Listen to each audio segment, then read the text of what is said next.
राजस्थान में जो कंप्यूटर अनुदेशक की वैकेंसी निकली है उसमें बेसिक कंप्यूटर अनुदेशक के सबसे ज़्यादा पद हैं, लगभग 9,800 पद हैं। बाकी 300 के आसपास पद आपके वरिष्ठ कंप्यूटर इंस्ट्रक्टर वाले हैं। तो जो बेसिक कंप्यूटर इंस्ट्रक्टर है उसको हम देखेंगे यहाँ पे, उसका पेपर जो है 2 पार्ट में होना है, यानी पेपर 1 और पेपर 2 एक ही दिन में होना है। और 100 मार्क्स का जो पेपर 1 होगा और 100 मार्क्स का पेपर 2 होगा।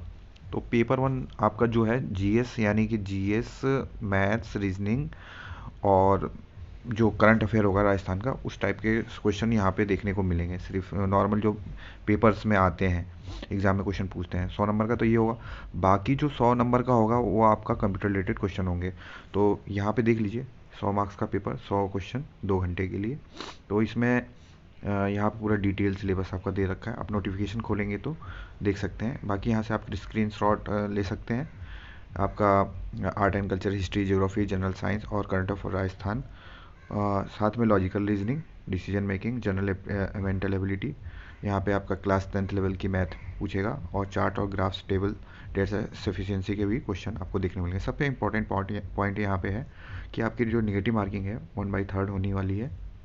यानी कि आप 3 क्वेश्चन गलत कर देते हैं तो आपका जो सही क्वेश्चन वाला भी है वो भी आपका गलत हो जाएगा, मतलब उसका भी नंबर नहीं जोड़ा जाएगा। दूसरा पेपर 2 है, उसको देख लो। पेपर 2 में 100 मार्क्स का होगा, 2 घंटे का होगा, 100 क्वेश्चन पूछे जाएंगे। यहाँ पे भी सेम उसी तरीके से 1/3 यहाँ पे भी निगेटिव मार्किंग है।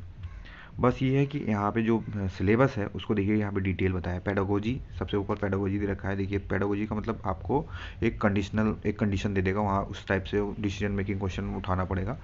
और साथ में मेंटल एबिलिटी, यहाँ पे मेंटल एबिलिटी के भी क्वेश्चन हैं जो ऊपर दे रखे हैं। और ये जो मेंटल एबिलिटी क्वेश्चन होंगे वो आपके इंफॉर्मेशन टेक्नोलॉजी यानी कंप्यूटर साइंस से रिलेटेड होंगे। यहाँ पे देखिए, यहाँ पे लिखा है in the field of information technology.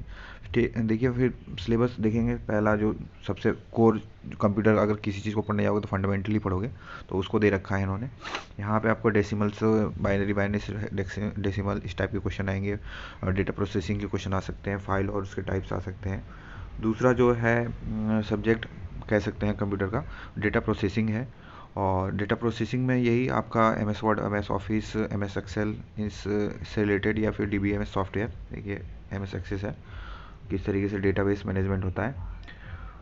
फिर प्रोग्रामिंग फंडामेंटल्स के भी क्वेश्चन आएंगे आपका। जो देखिए ये वाला सब्जेक्ट है, सी, जावा, .NET, आर्टिफिशियल इंटेलिजेंस, ऊप्स के भी आपके क्वेश्चन देखने को मिलेंगे। और साथ में आप डेटा स्ट्रक्चर और एल्गोरिथम के भी क्वेश्चन होंगे। यानी कंप्लीट आपका बीसीए और बीटेक का जो सब्जेक्ट्स होते हैं वो सारी चीज़ें यहाँ पे आपको देखने को मिलेंगी। फिर है CO, computer organisation operation system, किस तरीके से बेसिक स्ट्रक्चर ऑफ कंप्यूटर क्या होता है। एएलयू या फिर एयू, जो सीपीयू किस तरीके से हैंडल करता है किसी प्रोसेस को। और साथ में कम्युनिकेशन एंड नेटवर्क कॉन्सेप्ट भी है। मोबाइल कम्युनिकेशन या फिर कोई भी नेटवर्क किस माध्यम से जाता है, लैन, वैन, इस टाइप के क्वेश्चन नेटवर्क में आते हैं। फिर नेटवर्क सिक्योरिटी, उसको किस तरीके से सिक्योर करेंगे, फायरवॉल लगा के। मेलिसियस एक्टिविटी को किस तरीके से हम रोक सकते हैं, उस टाइप के क्वेश्चन यहाँ पे पूछेंगे। डेटाबेस मैनेजमेंट भी है इसमें देखने को मिलेगा, अलग से एक सब्जेक्ट है, ऊपर भी दे रखा था।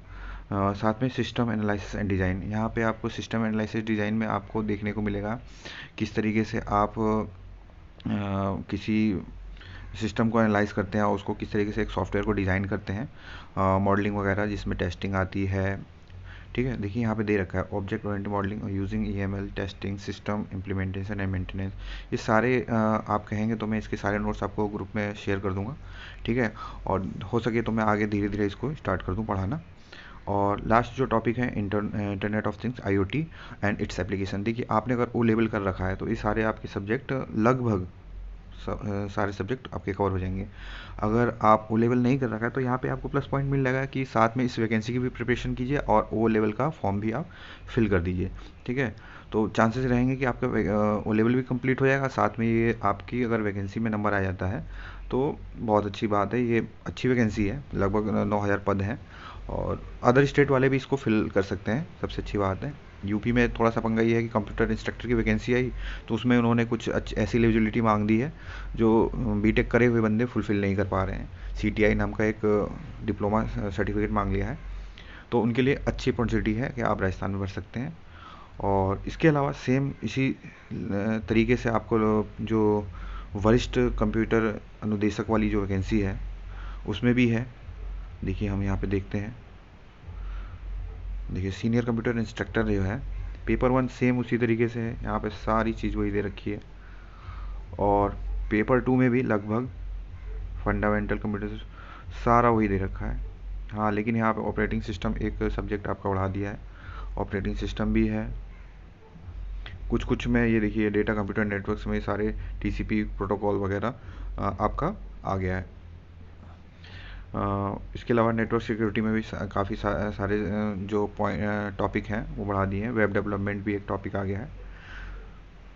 तो ये सारे आपके जो है सीनियर कंप्यूटर इंस्ट्रक्टर की वो है पोस्ट के लिए है। इसके लिए तो आप एमटेक एलिजिबिलिटी मांग रखी है, मास्टर इन कंप्यूटर।